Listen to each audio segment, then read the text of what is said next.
نستضيف الآن أحد طلاب اللقاء الفن اللقاء العربي، عبد الرحمن السقيلي. أهلا بك. أهلا وسهلا. حدثنا عن مشاركتك في اللقاء في فن اللقاء العربي. والله تتميز المشاركة في فن الإلقاء العربي أنه الطالب لا يعرف العنوان، وهذه أحيانا الطالب يواجه صعوبة في البداية لأنه يكون العنوان بالنسبة له شيء غير معلوم.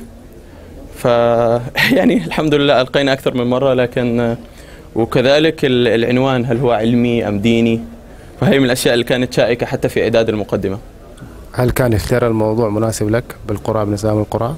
والله أنا طالب هندسة، فالحمد لله أخذت العنوان يعتبر اللي حسيته أنه أكثر منطقيا، أنه إحنا ندرس المنطق، فحاولنا ندرس المنطق أكثر، يعني يكون الكلام منطقي بناء على أدلة بدلا من الكلام الديني، لأنه ممكن المعلومات الدينية أقل من طلاب الشريعة وهكذا.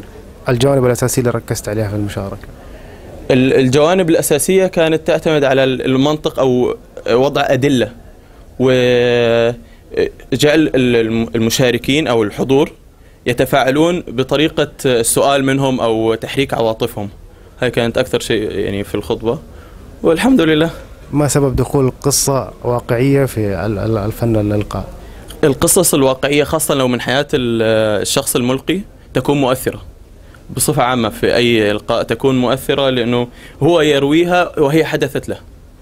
شكرا جزيلا، أتمنى لك كل التوفيق. شكرا.